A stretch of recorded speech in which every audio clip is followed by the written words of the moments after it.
మనము ఇప్పుడు ఎక్కడున్నాము అంటే 30/11 kV సబ్స్టేషన్లో ఉన్నాం.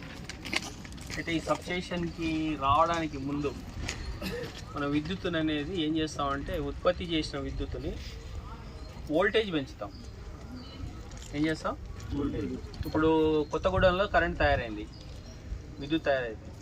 దాన్ని ఇక్కడికి తీసుకురావాలి అంటే ఏం చేస్తాము అంటే సింపుల్గా తీసుకురాలేము. కాబట్టి ఇక్కడ ఏం చేస్తామంటే ఒక మెకానిజం, కరెంట్లో విద్యుత్తుని పెంచుతాం, కరెంట్ని తగ్గిస్తాం. ఏం చేస్తాం? కొద్దిగా విద్యుత్ పర్మిషన్ ఇదంతా ఎలక్ట్రాన్ ముందుకు వెళ్ళాలంటే మీరు తోయండి సార్, పెట్టేది అర్థమైందా? ఎలక్ట్రాన్స్ల యొక్క ప్రవాహము ముందుకెళ్ళాలి అంటే విద్యుత్ అనేది అవసరం, ఒక ఫోర్స్ అనేది అవసరం. దాన్ని వోల్టేజ్ అంటాం,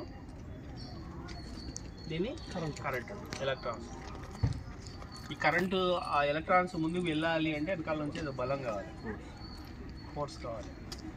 అవి బాగా వెళ్ళాలి అని అంటే ఎక్కువ వోల్టేజ్ కావాలి. ఏం కావాలి? వోల్టేజ్. కొత్తగూడెంలో తయారైన నీటికి రావాలి అంటే ఎంత వోల్టేజ్ కావాలి?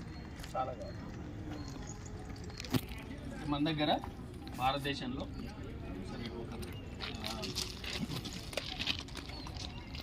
132 kV.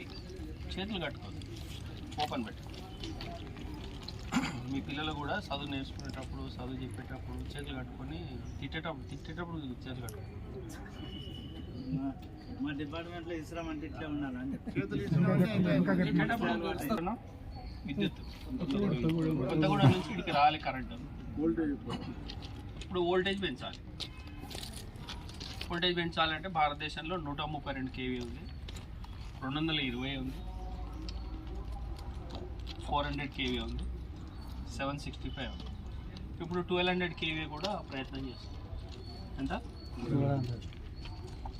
1200 కూడా ట్రై చేస్తున్నాం. కొన్ని కిలోమీటర్స్ వరకు 1200 కూడా వేశారు, కొన్ని కిలోమీటర్ల వరకు 1200 kV కూడా వేశారు. అయితే ఇక్కడ మీరు వినండి,